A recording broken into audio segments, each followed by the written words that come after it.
Mengele era conhecido como Anjo da Morte. Ele queria melhorar o material da raça ariana. A ideia era de que eu deveria ir e tentar achá-lo. Ele vivia com medo de ser preso. Havia relatos de Mengele sendo visto em vários lugares. Eles não confirmaram nada. Disseram não é Mengele. Não é verdade. Mentiram e negaram. Muita gente acreditava que ele podia ter fingido sua morte. Mas muita gente reiterava que ele estava vivo.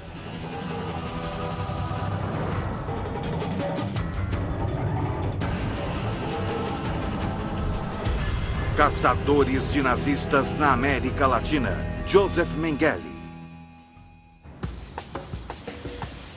Buenos Aires, 1958. O charme europeu da capital argentina e sua famosa vida noturna atraíam os expatriados europeus.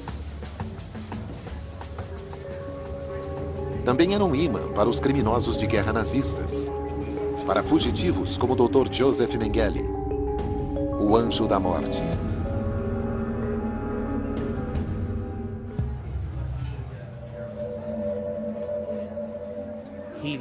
Ele gostava de Buenos Aires porque lá havia uma grande comunidade alemã e alguns eram nazistas.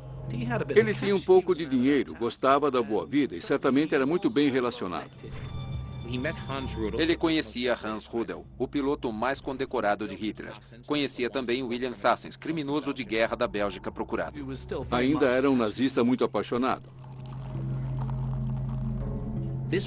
Sua vida de fugitivo não era horrível. Era até bastante luxuosa. E em 1958, o homem a quem chamamos de Anjo da Morte, o homem mais caçado do mundo, estava na lista telefônica da Argentina. Uma das coisas que mudou tudo para Mengele foi que em 1959 ele foi indiciado pelo governo alemão ocidental. O médico de Auschwitz-Birkenau era procurado por assassinato em massa e também por realizar experiências médicas indescritivelmente cruéis em crianças de 5 anos. A Alemanha exigiu que a Argentina o entregasse para ser julgado. Isso o assustou e fez com que se sentisse inseguro em Buenos Aires. Foi bom porque ele merecia viver com medo. O que Mengele não sabia é que havia mais a temer do que apenas uma ordem de extradição. Em maio de 1960, israelenses estavam caçando nazistas na Argentina e já haviam pego um. Tiramos a roupa dele para verificar se não carregava nenhuma arma ou lâmina para se matar.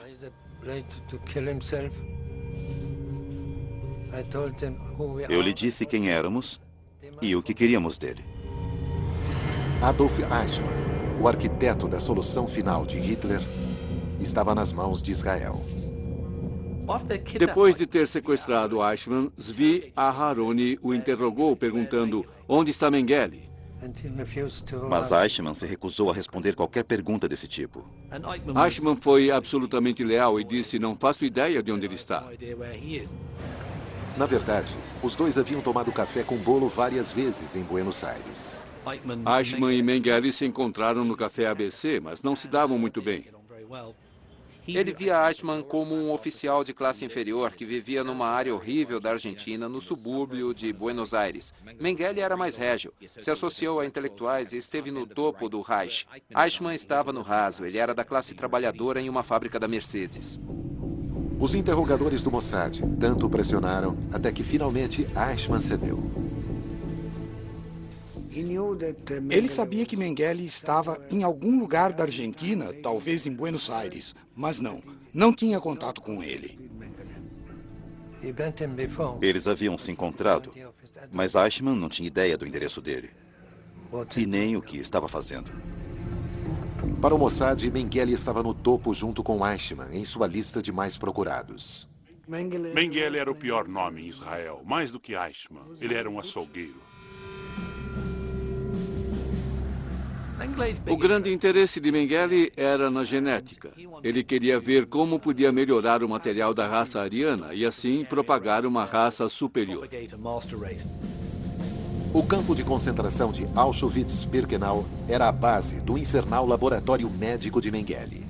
Parte de suas experiências era sobre esterilização, ou seja, descobrir como poderiam esterilizar as raças orientais, os eslavos, os ciganos, aquelas raças que os nazistas julgavam inferiores. Ele tinha o poder da vida e da morte. A maioria das cobaias humanas de Mengele morreu. As experiências ficaram cada vez piores e, ao sair de lá, ele era o monstro que todos nós conhecemos.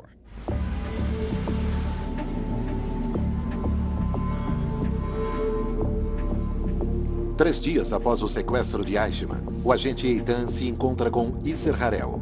E o chefe do Mossad tem boas notícias.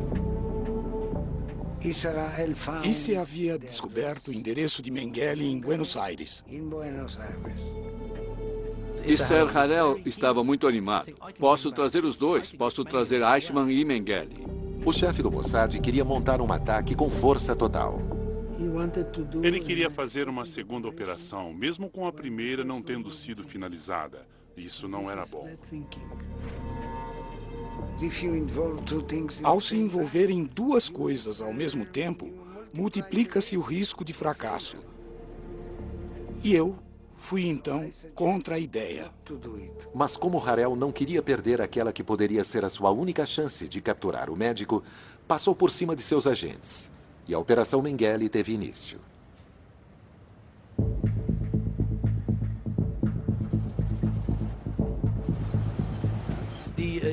Os israelenses fizeram uma busca por Buenos Aires durante o período em que mantiveram Eichmann no esconderijo.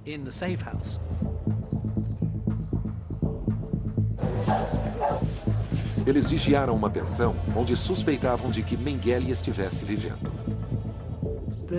Era muito arriscado, porque viajávamos com passaportes falsos, de países cujos idiomas não dominávamos. Se fosse pego na Argentina na década de 60 como um conhecido espião estrangeiro, não seria executado, mas seria hóspede do governo argentino por muito tempo.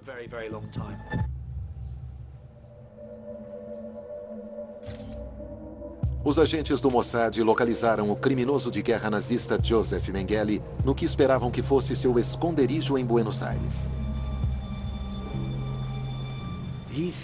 Enviamos algumas pessoas para verificar o local.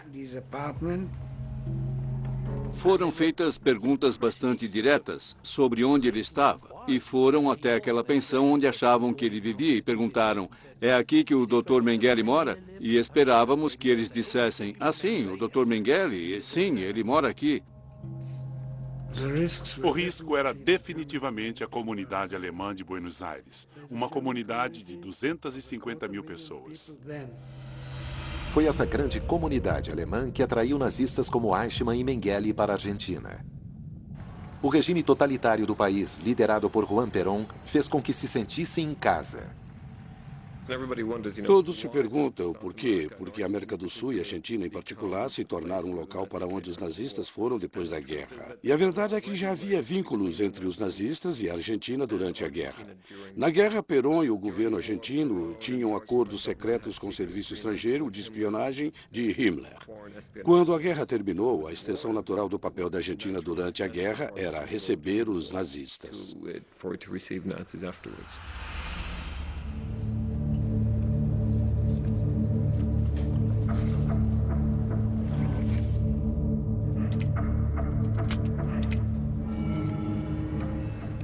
Mas Mengele não estava na casa.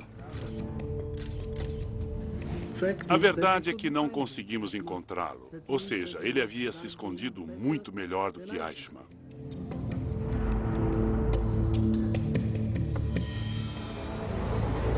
Sem sinal do médico nazista, Harel decide aceitar o prejuízo e voltar a Israel somente com Eichmann. Naquele estágio, o Mossad estava sem nenhuma pista. Mengele já havia saído dali há tempos. Ele havia se mudado, não por causa dos israelenses. Por acaso se mudara para o Paraguai e não estava em Buenos Aires. Eles o perderam.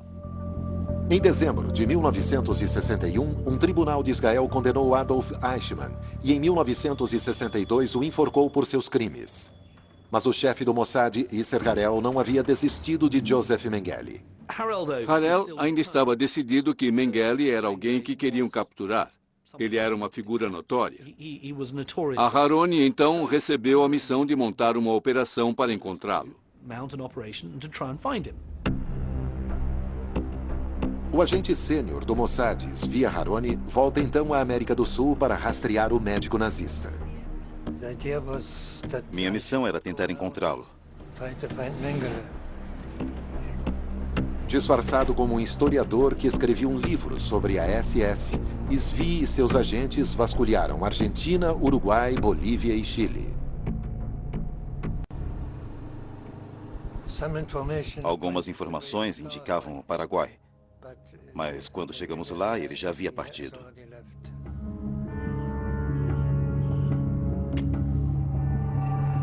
A missão, ao se mostrar mais difícil do que a captura de Eichmann, leva a equipe ao limite.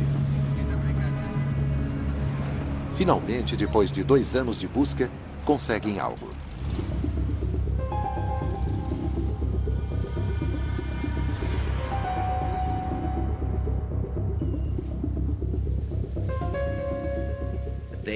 Haviam capturado um criminoso de guerra belga. Era o ex-oficial da SS holandesa chamado Willem Sassen. Sassen era amigo de Mengele.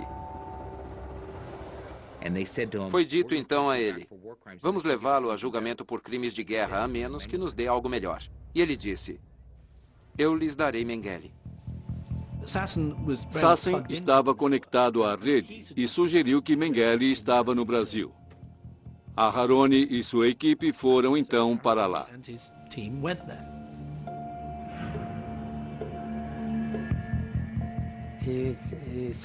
Ele disse que Mengele poderia estar se escondendo em uma casa perto de São Paulo. Mas identificar o nazista fugitivo não seria fácil. Ele mudou o nome mais de uma vez e não tinha nada de especial em sua aparência. Uma das características específicas era um espaço entre os dentes. E ele estava nervoso com isso por saber que poderia ser algo que o identificasse. Deixou crescer o bigode de forma a cobrir os dentes frontais e a dificultar que aquele espaço entre os dentes fosse visto. A equipe limita sua busca em um sítio na periferia da cidade. Para vigiá-lo, Haroni é acompanhado por seu colega Rafi Eitan, o agente que liderou a missão de Eichmann. Estávamos procurando Mengele em uma fazenda a cerca de 50 quilômetros de São Paulo.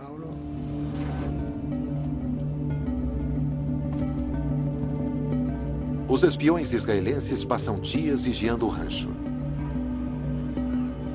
E as informações fornecidas por Sassen estão começando a parecer mais um beco sem saída. E aí... Vi então um homem de bigode e 2 pessoas parecendo guarda-costas ao seu lado.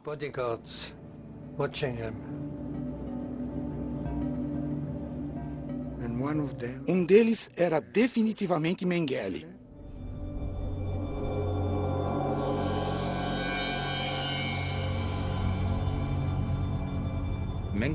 Mengele foi enviado a Auschwitz em maio de 1943, apenas alguns meses após ter completado 32 anos.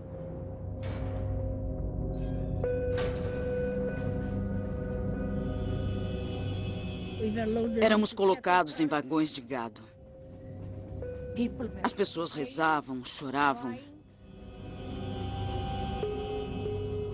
Ele ficava nas rampas quando os trens chegavam.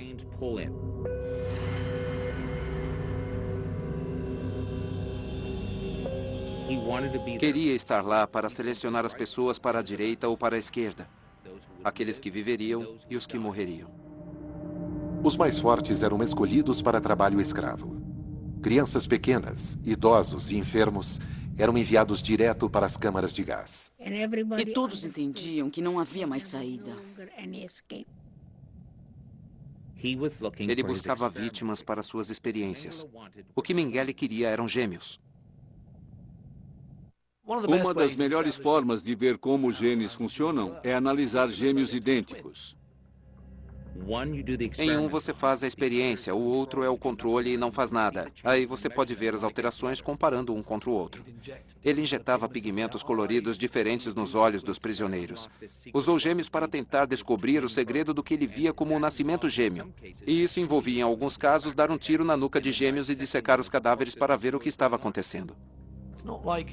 Ele não era apenas o tipo de assassino cirúrgico, também era um bruto. Minha mãe pegou minha irmã gêmea e eu pela mão, achando que, se ficasse conosco, poderia nos proteger. Eu, em minha curiosidade infantil, olhei em volta, tentando entender o que era aquele lugar. E percebi que meu pai e minhas duas irmãs mais velhas haviam desaparecido na multidão.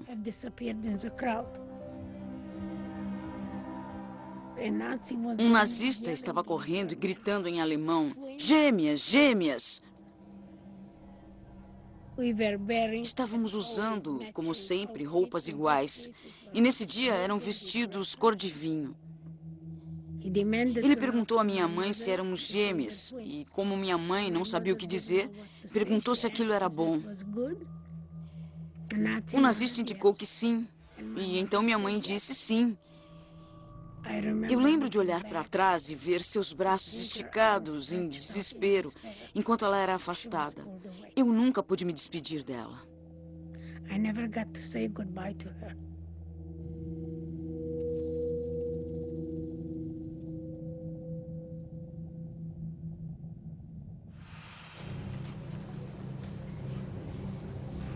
Os israelenses foram até aquela fazenda e ficaram de vigia. E Isvi Aharoni, o chefe da equipe do Mossad, me disse que aqueles homens passaram por ele e que estava convencido de que um deles era Mengele. Depois de 16 anos em fuga, parecia que o anjo da morte estava na mira do Mossad.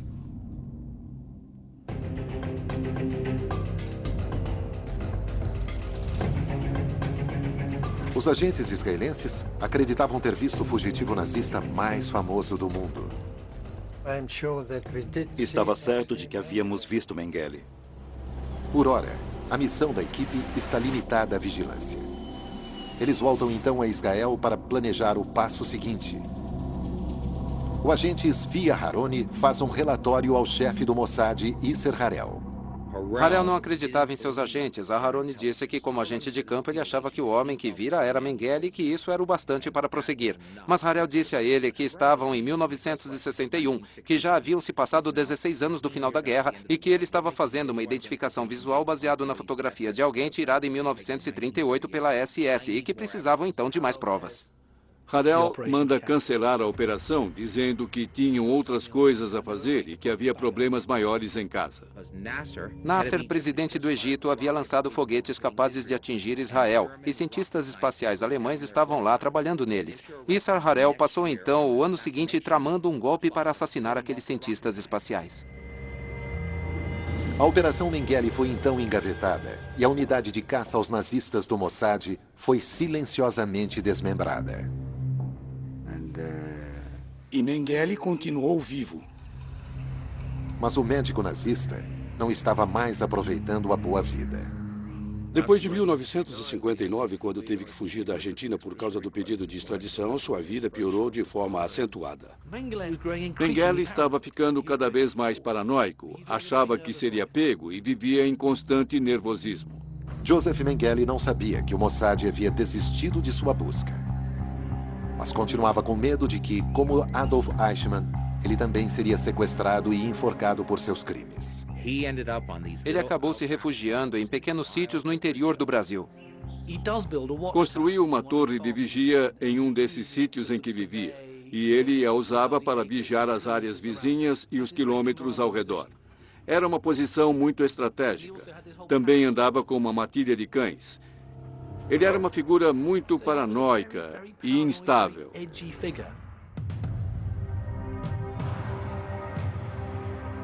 Israel podia ter desistido da caçada, mas na Alemanha Ocidental, os promotores continuavam a montar um caso contra Mengele. Havia um advogado muito leal junto à família Mengele, chamado Seidelmayer. Os promotores suspeitavam de que Hans Seidelmayer vinha dando apoio ao nazista desde sua fuga da Europa. Um juiz que então presidia o grupo que investigava Mengele decidiu chamar Hans Seidelmayer sob juramento, questionando-o se ele lhe estava dando apoio, sobre a família e se lhe era enviado dinheiro ou qualquer outra coisa. Seidelmayer mentiu deslavadamente, dizendo que nunca o havia visto, não sabia nada a respeito dele e que devia estar morto. Não havia enviado um centavo a ele e nunca tentaram descobrir mais nada. Seu juramento foi aceito. A longa fuga de Mengele já durava quase 20 anos. Auschwitz foi desativada em janeiro de 1945, mas antes disso acontecer, Mengele conseguiu escapar. Ele fugiu 10 dias antes do Exército Vermelho libertar o campo. O caos era completo, dezenas de milhares de prisioneiros andavam pelos campos ao mesmo tempo e ninguém sabia quem era quem.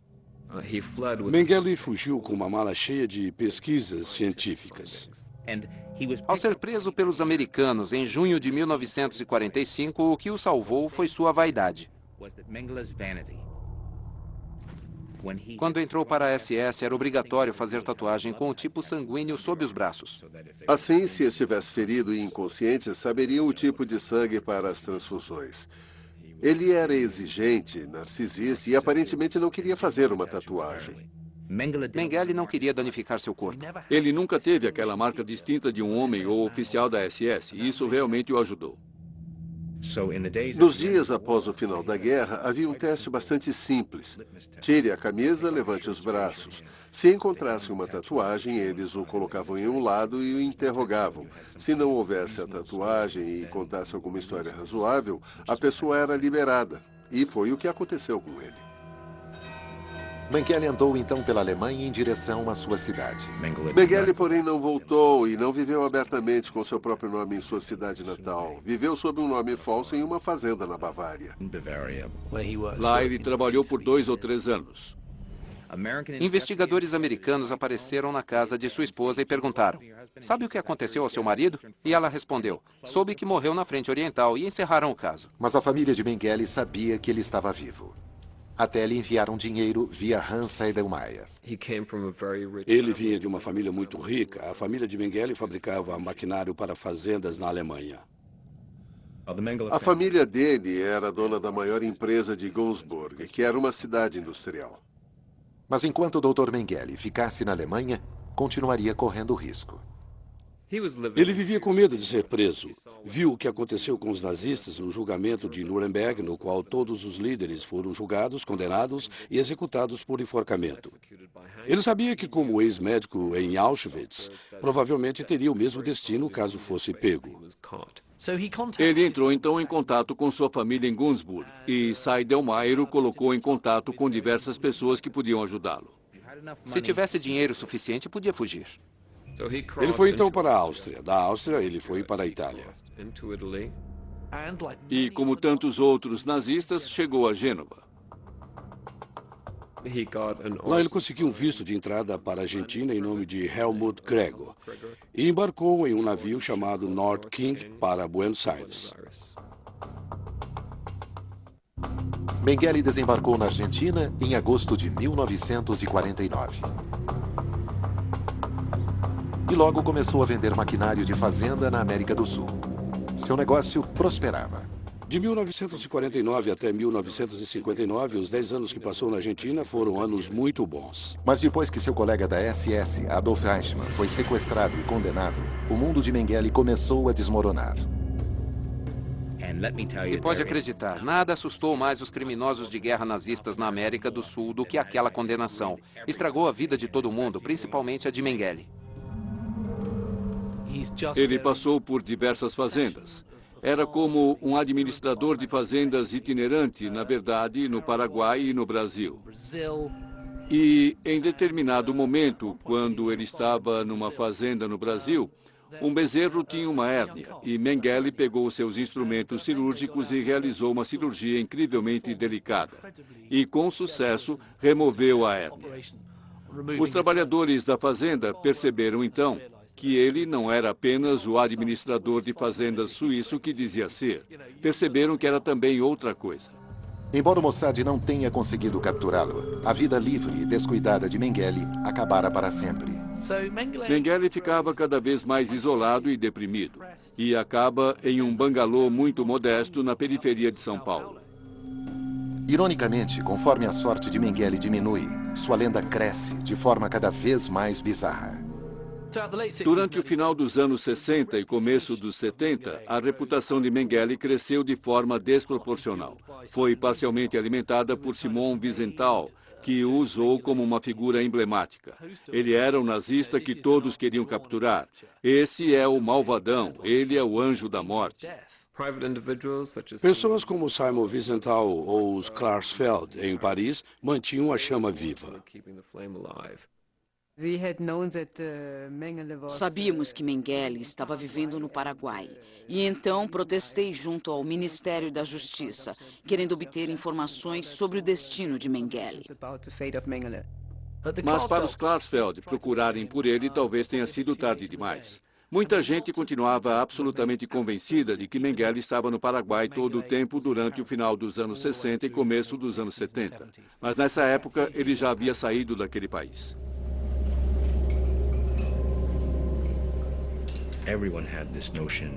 Todos tinham a ideia de que Mengele vivia em alguma fortaleza na selva, com cães latindo aos seus pés, lanchas no rio e serviçais o seguindo.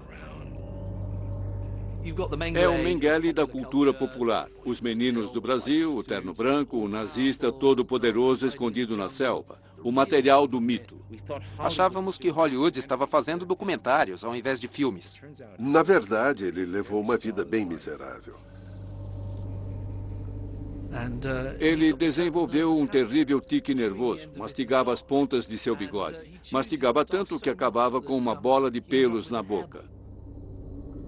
Sua natureza paranoica ficava cada vez pior. Ele não era um nazista escondido na floresta com uma grande fortuna. Era um homem patético com uma bola de pelo. 40 anos se passaram desde a queda do Terceiro Reich. Mas Joseph Mengele, médico do campo de concentração Auschwitz-Birkenau, continuava solta. Havia muitos relatos sobre Mengele, de que havia sido visto em vários lugares, no sul da Espanha, numa ilha da Grécia, na floresta do Paraguai, com uma fábrica bem grande. Ele estava em todos os lugares, menos na Lua. Mas ninguém o estava realmente caçando. Se tivesse havido algum esforço sério, principalmente pelo governo alemão, para encontrar esses criminosos, teria sido extremamente fácil encontrá-los, localizá-los e prendê-los. Era um criminoso de guerra vivendo na América do Sul que se comunicava com sua família e recebia dinheiro dela. Tudo o que precisavam era olhar a correspondência, mas não o fizeram. Eu esperava que os governos no mundo fariam a coisa certa, até perceber que os estavam protegendo por todos os lados. Em 1985, no 40º aniversário da libertação de Auschwitz-Birkenau, Eva Kor liderou um pequeno grupo de sobreviventes indo até o campo de concentração, ao qual foram enviados na infância. De Auschwitz, eles viajaram para Jerusalém, onde fizeram um julgamento simulado do Dr. Mengele. As vítimas se alinharam, então, para testemunhar contra o seu torturador nazista. Eu diria que isto, provavelmente, é o mais próximo de fazer uma pessoa se sentir um animal, um nada, um lixo ou um pedaço de carne. Ele vinha todas as manhãs, imaculadamente vestido. Eu lembro de suas botas pretas brilhando. Usava seu jaleco branco e era bonitão.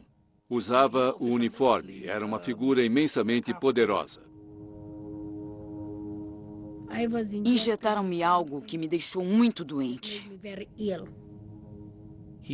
Ele deliberadamente os infectava para ver em quanto tempo a infecção atingiria um e não o outro. Tive febre muito alta. Meus braços, minhas pernas incharam, dobraram de tamanho e ficaram com manchas vermelhas enormes em todo lugar. E doía. Doía muito. O desejo distorcido de criar uma raça mestra ariana levou a experiências torturantes em mais de 3.000 gêmeos. 200 sobreviveram.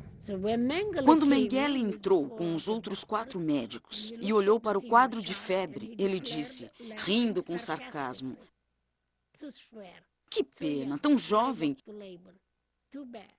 Tem só mais 2 semanas de vida. Isso eu entendi em alemão. Contra todas as chances, Eva e sua irmã Miriam viveram para ver a libertação de Auschwitz pelo Exército Vermelho. O resto da família morreu. Para mim, parecia um pesadelo. Que se eu fechasse meus olhos e os abrisse de novo, tudo aquilo desapareceria. Mas o pesadelo não desapareceu. Em 1985, a campanha de Eva Kor e outros se soma à vontade política.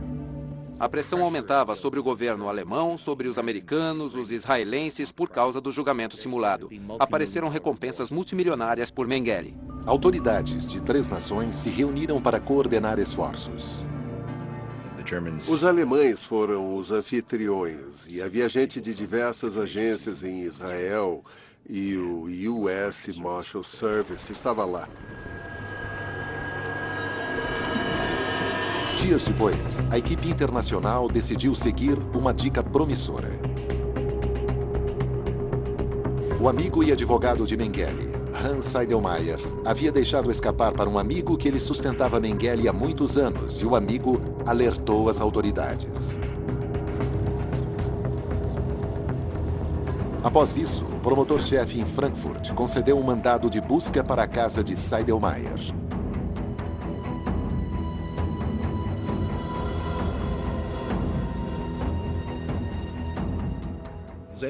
Seidelmayer era considerado um vínculo potencial para Mengele na América do Sul. A caçada pelo médico nazista se acelerou. 31 de maio de 1985. Agentes especiais alemães fizeram uma busca na casa do advogado da família Mengele, Hans Seidelmayer. Eles sabiam que se contassem à polícia local da Bavária, era provável que houvesse um informante da família Mengele que os avisaria. Eles usaram então uma força policial diferente de outra parte do país para fazer uma busca na propriedade de Seidelmayer. A busca foi conduzida pela Bundeskriminalamt, que é a Polícia Federal alemã. Fizeram a busca. Ele achou que estava seguro até que, por pura sorte, quando passaram por um tipo maior de armário, acharam algo. Atrás do móvel, os investigadores descobriram uma pilha secreta de envelopes. E ali encontraram cartas que haviam sido enviadas por Mengele. Todas as cartas e endereços de seus ajudantes. Havia um boato antigo de que a esposa de Seidelmayer havia se apaixonado por Joseph Mengele. E Mengele também escreveu cartas diretamente para ela, além das cartas para Hans Seidelmayer. Naquele conjunto de cartas, os investigadores encontram uma que incluía uma revelação incrível. É com profundo pesar que comunico a morte de nosso amigo em comum. Isso levou os alemães a acreditar que Mengele havia morrido no Brasil em 1979. Seidelmayer é preso. Uma busca em sua agenda vincula Mengele a uma residência em São Paulo.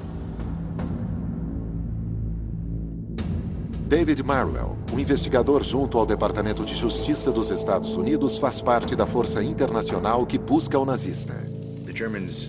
Após a descoberta da documentação na casa de Seidelmayer, os alemães foram diretamente para São Paulo.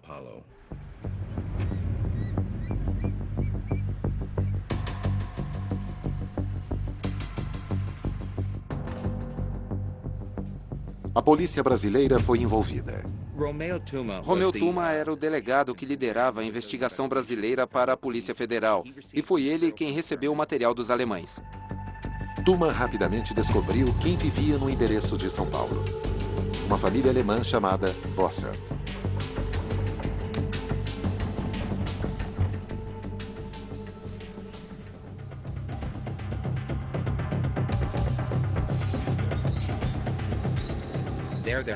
E lá não se preocuparam com um mandado de busca e entraram com tudo.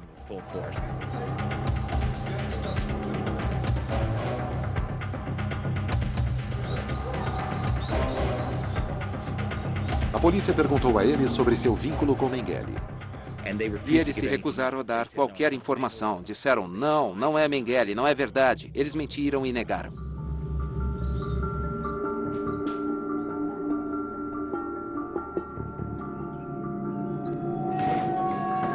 Mastuma logo descobre um tipo de santuário para Mengele e uma pilha de escritos e fotografias pessoais.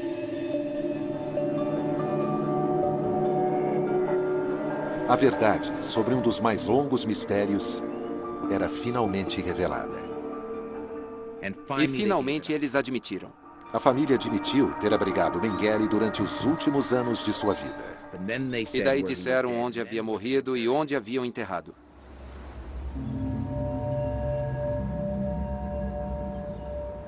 Mengele foi enterrado na periferia de um cemitério normal, onde os pobres costumavam ser enterrados. Um cadáver de 6 anos foi então desenterrado. Notícias sobre a morte de Mengele atraíram uma multidão de jornalistas ao local do túmulo.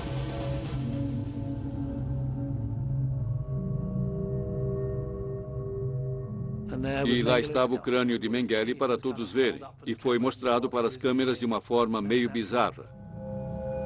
Mas pairavam dúvidas. Muita gente acreditava que ele poderia ter fingido sua morte. Ele tinha o conhecimento médico necessário e, obviamente, o motivo para fingir sua morte. Devido à sua reputação diabólica e à imagem de que ele era um cientista esperto, fora do alcance de qualquer forma de justiça natural, aquilo tudo podia ser alguma enganação. Mesmo após os ossos de Mengele terem sido desenterrados, muitos pensavam que ele ainda estava vivo. Uma força-tarefa internacional da Alemanha, Brasil, Israel e Estados Unidos acreditava ter encontrado Joseph Mengele. Os cientistas forenses agora precisavam provar que o cadáver exumado era realmente do médico nazista. Reunimos uma equipe excepcional de patologistas, radiologistas e especialistas em odontologia. Os israelenses enviaram o patologista-chefe da Força de Defesa israelense. Os especialistas forenses começaram a comparar o que sabiam sobre Mengele em vida com as provas que podiam ser obtidas daquele esqueleto. Compararam o crânio com uma foto do rosto de Mengele e juntaram os dois. Era horripilante, mas era uma prova muito forte.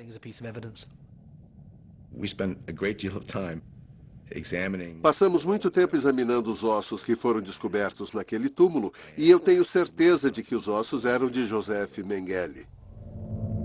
Mas para a prova irrecusável, eles teriam que esperar pelo surgimento de uma nova tecnologia forense. Havia muito espaço para os descrentes pensarem que talvez ele ainda estivesse vivo. Talvez fosse um truque. E foi necessário realizar testes genéticos no início dos anos 90 para realmente provar às pessoas que aqueles ossos eram de Mengele. A ciência retomou o caso. E os ossos foram enviados do Brasil para um laboratório na Inglaterra, onde foram triturados e conseguiram coletar um pouco de DNA, o suficiente para uma análise. Os resultados foram definitivos. Os ossos eram de Joseph Mengele. Pronto, ele estava morto.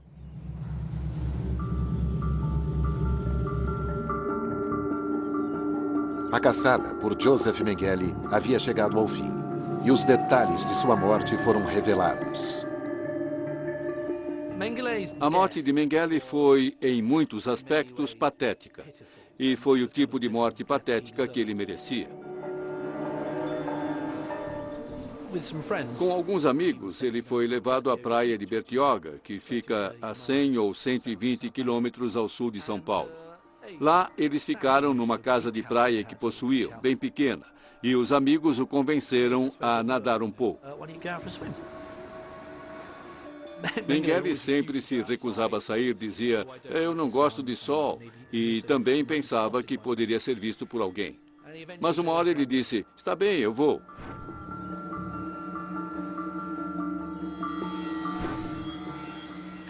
A correnteza estava muito forte, como costuma ser ali. Naquele dia quente de verão, Mengele nadou naquela praia e foi um pouco além do que deveria ter ido.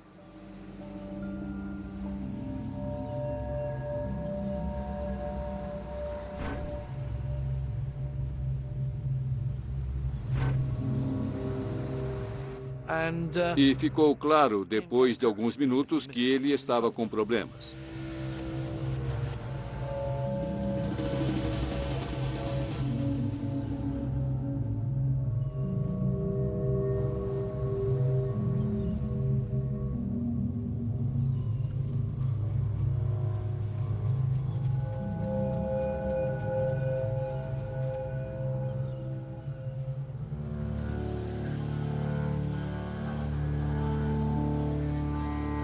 Tentaram ressuscitá-lo. Mas ele havia tido um derrame. E ter um derrame enquanto nada não é uma boa combinação.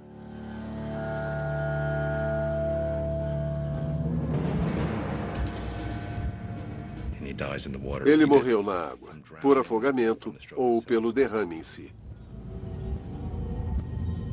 O interessante é que, após sua morte, eles conversaram sobre se deviam cremá-lo. Não conseguiram que ninguém da família de Mengele aprovasse. Eles queriam cremar o corpo. Se tivessem feito isso, ninguém hoje, inclusive eu, acharia que ele estivesse morto. O fugitivo nazista mais famoso do mundo nunca respondeu por seus crimes. Teria sido ótimo ter tido um julgamento de Mengele para registro histórico. As vítimas mereciam e foi frustrante para o Mossad. Isser Harel muitas vezes pediu desculpa por não ter conseguido levar Mengele a julgamento. Quando escrever minhas memórias, não vou pedir desculpas. Não há punição para um homem como Mengele, mesmo que ele tivesse sido pego e executado. Aquele segundo na ponta da corda da forca não é justiça para o que ele fez. Mas há alguma justiça. Após o sequestro de Eichmann, ele foi um homem amargo, deprimido e infeliz. E isso me deixa muito satisfeito.